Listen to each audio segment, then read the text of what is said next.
Susan. I want to introduce my beloved husbands to you all. Yes, Emeka, my husband. We've been married for 8 good years. Happily married. And here is Chukuma, my husband. We've been married. Na-ekwu okwu gbasara nwaanyị lụrụ ụmụ nwoke ise. Achọrọ m iji vidio ahụ wee gwakena anyị okwu ma ọ bụ na anyị ga-ege. E nwere ụfọdụ ndị si na ihe ahụ content creation, ụfọdụ si na otu o si eme, mana ihe gbanwejuru m anya bụ ya ụmụ nwoke anyị ndị Igbo na-aza Emeka aza ya Igbo ka nwaanyị a na-alụ, ndị maara omenala anyị. Ọ na-agbanweju m anya ndị si ha ndị omenala hụrụ arụ na-eme ha achọghị itinye ọnụ. Ime ihe mere ha ga-eji achọghị itinye ọnụ.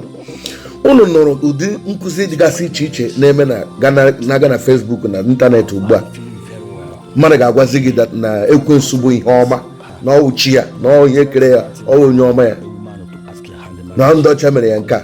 Mmadụ agwazi gị gwagidezi gị na Baịbụl na Adam na Eve abụghị ndị onye nwunye mmadụ mbụ na Baịbụl, ọwụ Baịbụl akwụkwọ mgbe ederede a na-akọweri ihe jiri ha ọnụ. Ihe ndị ahụ unu na-ahụ abụghị strengthen. Akwụkwọ nsọ marị ọkwa ha anụ abịa ọga na mmezu. Ọ sị na mgbe ga-abịa na mgbe ihe na-adịghị eme eme mewere. Ị hụrụ na ihe na-adịghị eme eme mewere na nwaanyị na-alụzi ụmụ nwoke ise. Akwụkwọ ụnụnwa na-ebe akwa. A na-echeta ihe dị na-ebe akwa na nwoke ọbụla chi gawazie lụwa ụmụ nwaanyị 3 na 4 na 5 ka amụjuwe everywhere. Anọ na-ekwu nke ahụ, nwaanyị agwazi gị na ya ga-alụ nwaanyị na ọnwụ nwoke naanị. Mgbe ike dị ma maazị dibịa ma mata ya so ndị hụ na-akọ eriju ihe ndị a niile na-akọ were okwu Chineke were okwu akụkọ omenala na-akpọrọ isi n'ala. Ihe a bụ ndị ekwensu ziri ọrụ, abịakwala na ha ga-arụ ọrụ ha. Ọhịa akwụkwọ nsọ kwuru na mgbe ihe na-adịghị eme eme mewere, mgbe mmadụ ga-asị na enweghịzi chi, ihe dị si na enweghị chi, na mmadụ kere mmadụ ibe ya. Ihe dị ka ọ na-agba ọsọ enweghịzi chi ọbụla. Gbaịrụ tutu ndị ọcha abịa, anyị nwere Chukwu okike, anyị nwere chi Chineke, anyị nwere ụmụ chi kere. Mmeri ọtụtụ ọha ndị anyị na-azagasị gosi na anyị nwere chi anyị na-efe, mana ọ sịghị na chi enweghị ya dịka Chukwu, na onweghị ọ dịghị ebe ọbụla. Ọ na-agbagwoju m anya. Ihe a bụ ya akwụkwọ nsọ gwara anyị na mgbe dị ikpeazụ ọtụtụ ga-abịa, ha ga-egosi ihe ịrịba ama dị iche iche na-ekwu wee kama ha bụ ndị a ga-eji wee rụọ ọrụ ikpeazụ. A ga-eduhiekwa ọtụtụ ndị. Ana m achọ ịjụ gị ugbu a, eduhiele gị ka ị ga nọ n'okwukwe onye nke Kraịst? Ikwele ka eduhie gị? Lee nwaanyị alụkwa ụmụ nwoke ise, ọ chọkwa ịlụ ọ ga-alụkwa ọzọ karịrị ụmụ nwoke anabatazie ọ na-emebu mbụ. Emụrụ nwaanyị na-ajụ ajụjụ ka otu esi wee na-aga ụmụ nwoke ndị a ọsa na-eke eke. Onye nke a nwere onye nke a nwee echi, onye nke a nwee echi a na-edina ya n'ọwụwụ ha arụ. Ma asịla gị n'ala ụmụ nwoke anabatazila ya. Gee na-eme ihe onyonyo na lee vidio anya, mark this video today. Ihe ahụzi omenala gị na-emezi eme ugbu a.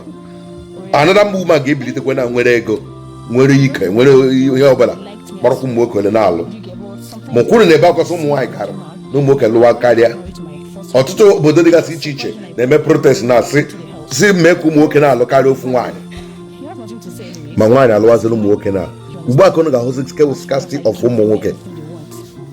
Ihe ndị a na-emezu imezu nke ọgwụgwụ oge. Anyị nọ n'ọgwụgwụ oge, ụwa agwụla. Lee otu ụmụ agbọghọ echa agba ọtọ, onwe onye na-atụzi ụjọ gbara ọtọ vụm na-aga n'ụzọ.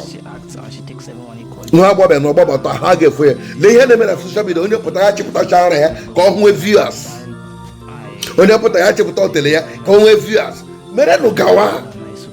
Aga na akụrụ na ka enwere nke onye bịara na na-eme interview. Edu mere interview, ọ sị na ya na-edina ụmụ nwoke, na-edinago 3,000 men. Mgbe m hụrụ ese ya, biko aka na kọwara ya.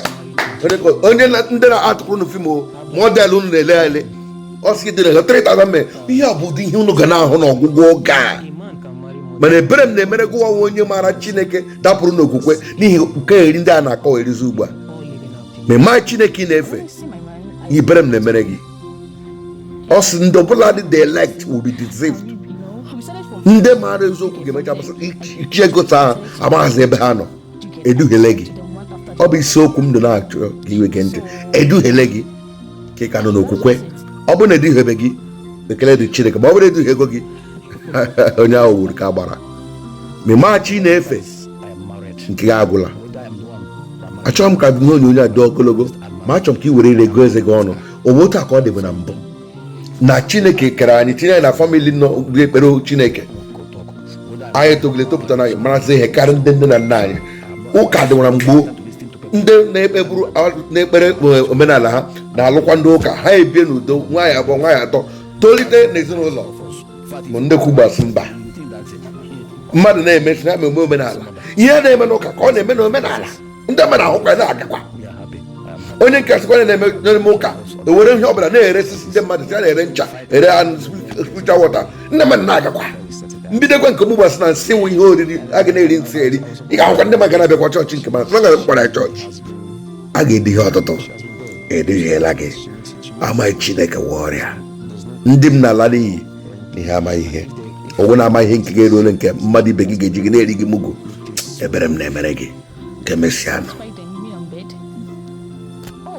Well, that's funny to answer, man, but okay, it's just normal. They come one after the other, like